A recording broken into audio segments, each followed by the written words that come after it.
Dear students, आज हम muscle physiology के प्रोसेस को करेंगे जिसमें ये दिखाएंगे कि मसल में कॉन्ट्रैक्शन किस प्रकार होता है। नाउ मसल कॉन्ट्रैक्शन के लिए, क्योंकि मसल्स एक ऐसी स्ट्रक्चर होती हैं जो हमारी बॉडी को एक्टिविटी देती हैं, ये कॉन्ट्रैक्शन के फलस्वरूप अपनी एक्टिविटी देती हैं। ये मसल कॉन्ट्रैक्शन पूरा प्रोसेस 2 या 3 हेड्स के द्वारा गवर्न्ड होता है, जिसके अंदर एक हेड को हम कहते हैं या एक हेडिंग को हम कहते हैं स्लाइडिंग फिलामेंट थ्योरी और दूसरी हेडिंग को हम कहते हैं एक्साइटेशन कॉन्ट्रैक्शन कपलिंग। एक्चुअली ये दोनों प्रकार के जो प्रोसेसेस हैं, ये दोनों ही ज़रूरी हैं मसल कॉन्ट्रैक्शन प्रोसेस को करने के लिए। नाउ सबसे पहले बात करते हैं स्लाइडिंग फिलामेंट थ्योरी की। ये जो स्लाइडिंग फिलामेंट थ्योरी है, इसको हक्सले ने और निएंडरगर्क ने और जे हैंसन ने प्रपाउंड किया था 1958 में। और इनके हिसाब से मसल कॉन्ट्रैक्शन के टाइम मसल फाइबर्स में प्रेजेंट प्राइमरी और सेकेंडरी फिलामेंट्स एक दूसरे पे स्लाइड करते हैं, जिससे वॉलंटरी मसल्स की लंबाई में चेंज आता है।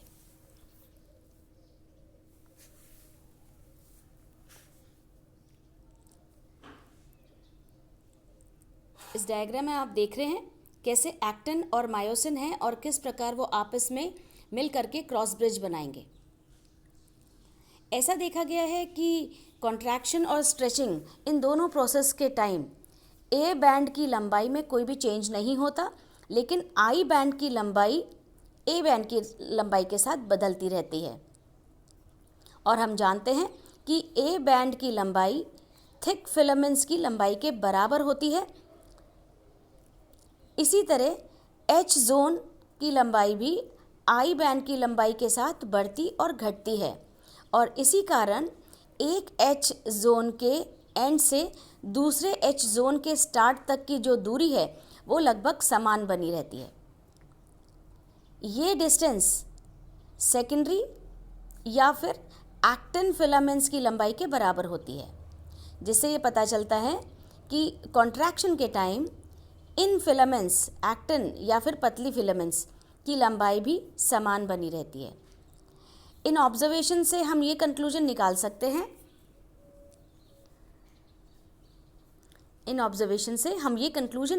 हैं कि जब मसल की लंबाई में चेंज आता है तो फिलामेंट्स की लंबाई में कोई चेंज नहीं होता, लेकिन इन फिलामेंट्स के दोनों तरफ, मतलब दोनों सेट्स एक दूसरे के अंदर स्लाइड कर जाते हैं। स्लाइड करने की वजह से जो स्पेस ऑक्यूपाई करते हैं उसमें चेंज आ जाता है, तो वो कॉन्ट्रैक्शन का कारण बन जाती है।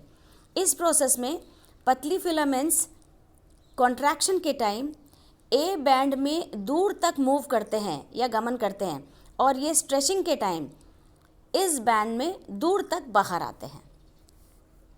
मसल कॉन्ट्रैक्शन के टाइम ये जो क्रॉस ब्रिजेस फॉर्मेशन होते हैं, ये बहुत इंपॉर्टेंट रोल प्ले करते हैं।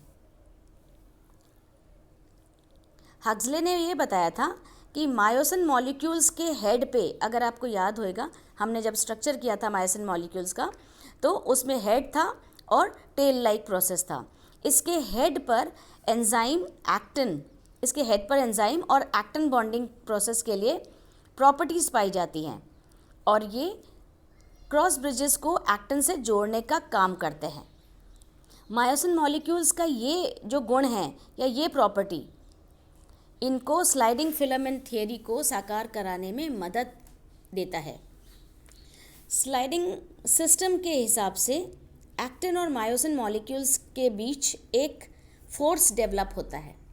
अकॉर्डिंग टू दिस सिस्टम, ये है पूरा डायग्राम जो बता रहा है कि इस प्रकार ये टेल है और वो हेड है, और मायोसिन मॉलिक्यूल्स के हेड में एक्टिविटी के लिए एजेस दिए गए हैं। इस डायग्राम में किस प्रकार क्रॉस ब्रिज बनेगा वो एक्सप्लेन किया गया है।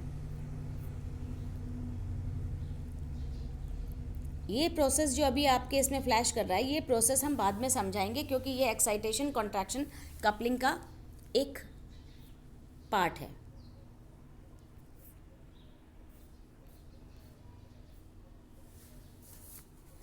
स्लाइडिंग फिलामेंट सिस्टम में एक्टिन और मायोसिन मॉलिक्यूल्स के बीच एक रिलेटिव फोर्स डेवलप होता है। ये फोर्स इसको एक डायरेक्शन इस्टेब्लिश कराने में मदद करता है। कॉन्ट्रैक्शन के टाइम ये थिन बैंड्स जो हैं ए बैंड में एक दूसरे की ओर मूव करते हैं, जिससे ए बैंड के आधे पार्ट में क्रॉस ब्रिजेस एक डायरेक्शन में और दूसरी ओर दूसरे डायरेक्शन में ओरिएंट करते हैं। इस तरह एक्टिन और मायोसिन की एक्टिविटी के टाइम एक फोर्स डेवलप होता है जो एक्टिन और मायोसिन मॉलिक्यूल्स के ओरिएंटेशन पे डिपेंड करता है। क्योंकि ये फोर्स उस पर्टिकुलर पार्ट में एक ऐसा अट्रैक्शन लगाता है या रिपल्शन लगाता है जिससे कि दोनों स्ट्रेच्ड रहते हैं। तो स्ट्रेचिंग, कॉन्ट्रैक्शन, रिलैक्सेशन, ये सारी इस थियरी को साकार कराते हैं इसी फोर्स के थ्रू। नॉर्मल कॉन्ट्रैक्शन के टाइम सार्कोमियर की लंबाई लगभग 20% चेंज होती है और ए बैंड के आधे पार्ट में पतले फिलामेंट 1 माइक्रोन से लगभग 1/4 हिस्से तक मूव करते हैं।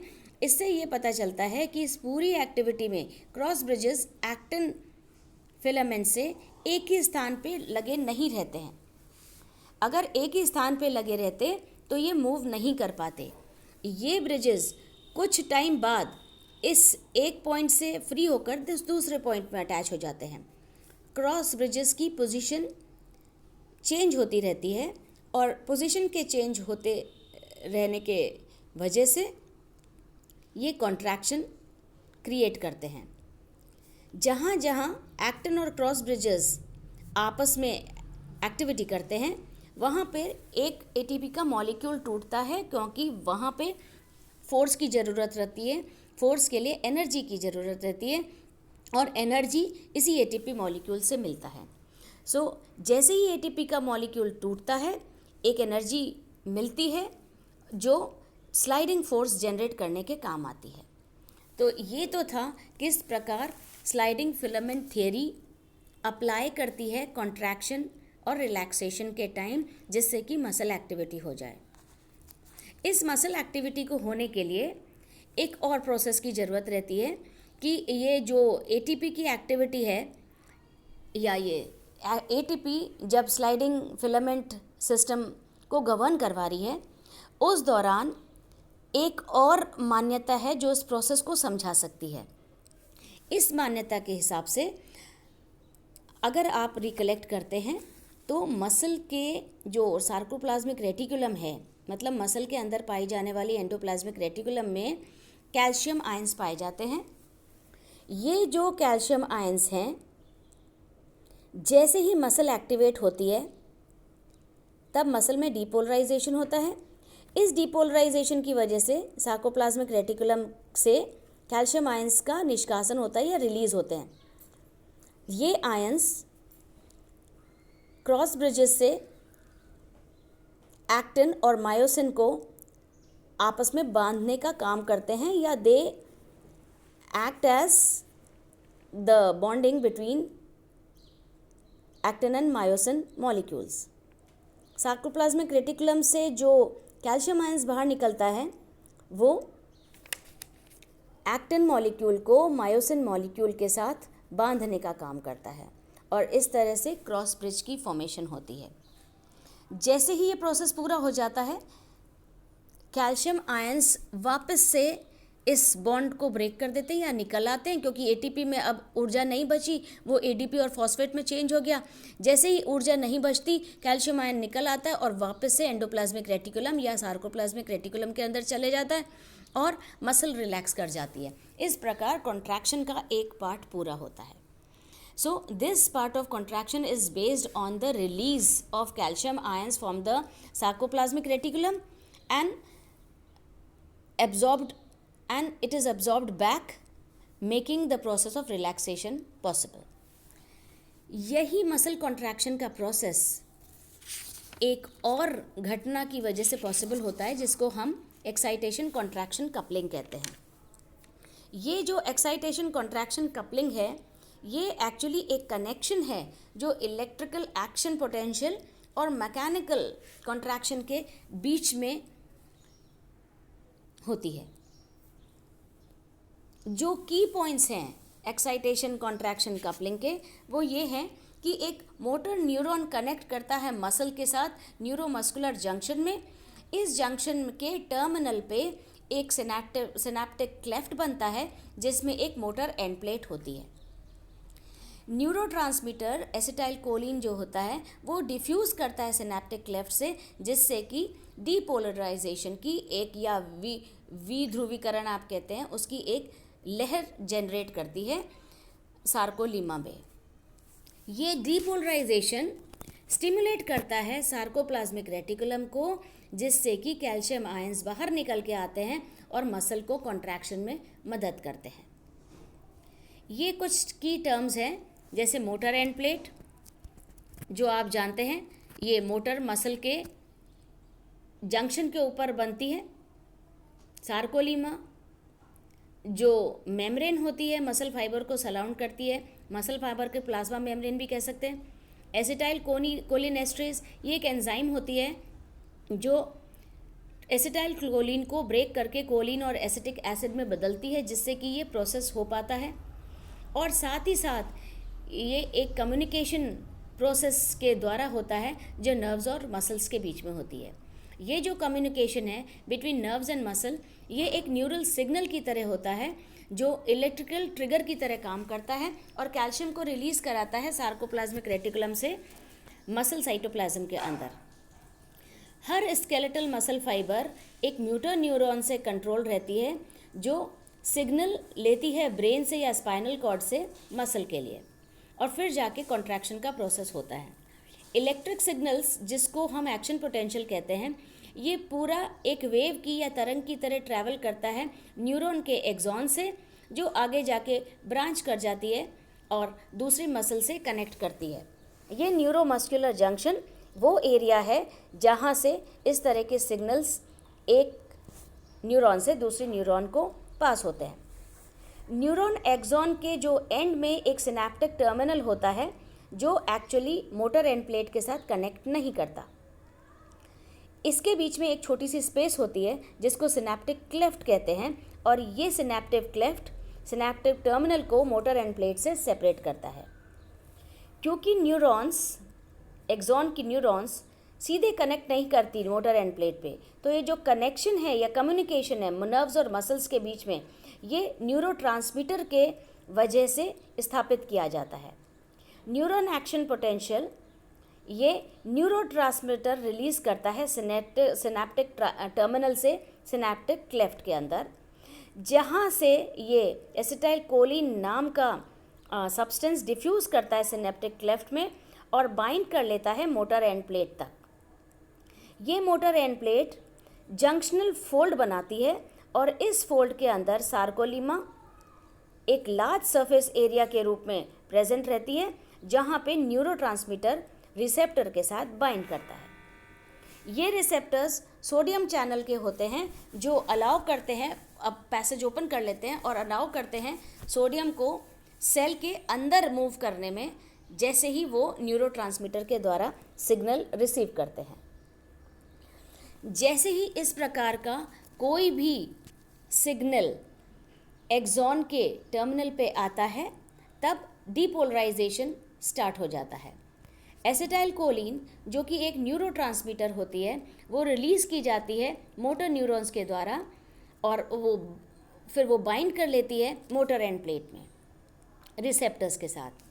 न्यूरोट्रांसमीटर जो अब इस प्रकार रिलीज़ होती है, उसके द्वारा एक एक्शन पोटेंशियल मोटर न्यूरॉन के एक्सॉन में क्रिएट होता है और वो पूरा एक्सॉन तक ट्रैवल होता है सिनैप्टिक टर्मिनल मेम्ब्रेन द्वारा, और कैल्शियम आयंस का इन्फ्लक्स होता है। ये जो कैल्शियम आयंस हैं, ये सिनैप्टिक वेसिकल को मूव करने में और प्री सिनैप्टिक मेम्ब्रेन के साथ बाइंड करने में मदद करते हैं, और साथ ही न्यूरोट्रांसमीटर को सिनैप्टिक क्लेफ्ट में रिलीज़ करने में भी मदद करते हैं। एक बार सिनैप्टिक टर्मिनल में एसिटाइल कोलिन अगर डिफ्यूज़ हो गया, तब वो सिनैप्टिक क्लेफ्ट के वजह से मोटर एंड प्लेट तक पहुंचता है और एसिटाइल कोलिन रिसेप्टर्स के साथ बाइंड कर लेता है। जैसे ही ये न्यूरोट्रांसमीटर एसिटाइल कोलिन बाइंड करता है, ये चैनल्स खुल जाते हैं और सोडियम आयंस ये मेम्ब्रेन को क्रॉस करके मसल फाइबर में चले जाते हैं। इसकी वजह से वोल्टेज डिफरेंस जो बाहर और अंदर की तरफ होता है वो रिड्यूस हो जाता है। क्योंकि आयंस डिस्टर्ब हो जाते हैं तो एक डीपोलराइजेशन क्रिएट हो जाता है। This is called membrane depolarization, जिसकी वजह से एक एक्शन पोटेंशियल डेवलप करता है। जैसे ही एक्शन पोटेंशियल डेवलप करता है, एसिटाइल कोलिन बाइंड करती है मोटर प्लेट के साथ, मोटर एंड प्लेट के साथ, और ये डीपोलराइजेशन पूरी मेम्ब्रेन में ट्रैवल करता है और सार्कोलीमा में नीचे की तरफ स्प्रेड होने लगता है। मेम्ब्रेन पोटेंशियल को स्प्रेड करने के लिए टी सिस्टम का एक एफिशिएंट सिस्टम बना हुआ है जो सिस्टर्ना और टिब्यूल्स का बना रहता है। सार्कोप्लाज्मिक रेटिकुलम अब कैल्शियम आयंस रिलीज करती है और ये कैल्शियम आयंस के रिलीज होते ही ट्रोपोनिन एक्टिवेट हो जाता है, जिससे कि एक्टिन मायोसिन के साथ बाइंड हो जाता है। और जैसे ही एक्टिन मायोसिन के साथ बाइंड हो जाता है, क्रॉस ब्रिज फॉर्मेशन पड़ जाता है और मसल कॉन्ट्रैक्ट कर जाती है। एसिटाइल कोलिन इस बीच में ब्रेक डाउन हो जाता है एंजाइम एसिटाइल कोलिन एस्ट्रेस के थ्रू एसिटाइल और कोलिन नाम के डिफरेंट कंपाउंड्स में। ये जो पूरा प्रोसेस है सिनेप्टिव क्लेफ्ट में होता है और यही इसको पूरी एनर्जी देता है, जिससे ये पूरा एक्शन पोटेंशियल नीचे की तरफ ट्रैवल हो जाए। एक्साइटेशन कॉन्ट्रैक्शन कपलिंग ये एक फिजियोलॉजिकल प्रोसेस है जिसके द्वारा एक इलेक्ट्रिकल स्टिमुलस एक मैकेनिकल रिस्पॉन्स में कन्वर्ट हो जाती है। ये एक लिंक है या ट्रांसडक्शन प्रोसेस है एक्शन पोटेंशियल और मसल कॉन्ट्रैक्शन के बीच में। ये पूरा प्रोसेस आपको इन डायग्राम में देखने को मिल रहा है।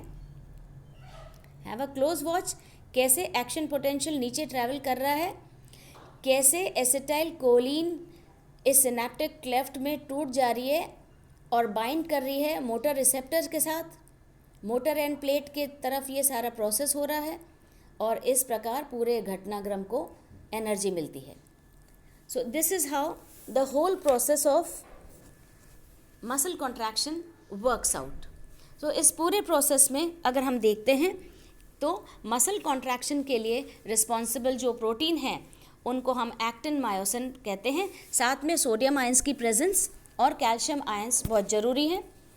मसल कॉन्ट्रैक्शन के दौरान जैसे ही कोई वेव ऑफ कॉन्ट्रैक्शन या एक्शन पोटेंशियल डेवलप होता है मेम्ब्रेन के स्टार्ट में, वैसे ही उस एक्शन पोटेंशियल डेवलप होने की वजह से सार्कोप्लाज्मिक रेटिकुलम से कैल्शियम आयन बाहर निकल जाते हैं।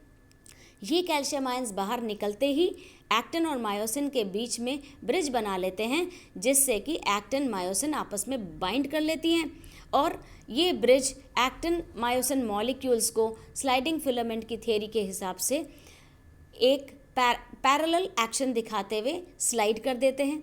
क्रॉस ब्रिजेस की फॉर्मेशन इसीलिए हो पाती है क्योंकि एक्शन पोटेंशियल डेवलप होता है मसल फाइबर के सीधे ऊपर, ये कन्वे किया जाता है नीचे, जिससे कि इलेक्ट्रिकल स्टिमुलस को मैकेनिकल एक्शन में बदलने का मौका मिलता है। पूरा प्रोसेस एसिटाइल कोलिन की वजह से आगे जाके पॉसिबल हो पाता है और इस प्रकार स्लाइडिंग फिलामेंट थ्योरी और एक्साइटेशन कॉन्ट्रैक्शन कपलिंग आपस में मिल करके कैल्शियम आयंस के रिलीज के साथ क्रॉस ब्रिजेस बनने की वजह से मसल कॉन्ट्रैक्शन प्रक्रिया को पूर्ण कराता है। जैसे ही कॉन्ट्रैक्शन पूरा हो जाता है एनर्जी नहीं बचती क्योंकि एटीपी खर्च हो गया होता है और कैल्शियम आयंस वापस बाहर निकल जाते हैं, वापस सार्कोप्लाज्मिक रेटिकुलम में चले जाते हैं और मसल वापस से रिलैक्स हो जाती है। ये प्रोसेस बार बार होता है। तो इस प्रकार बार बार एनर्जी के यूज़ कैल्शियम आयंस के निकलने की वजह से, एक्शन पोटेंशियल के डेवलप होने की वजह से, ये स्लाइडिंग होने की वजह से मसल कॉन्ट्रैक्शन होता है and it goes on and on and this is how muscle contraction process takes place. Thank you.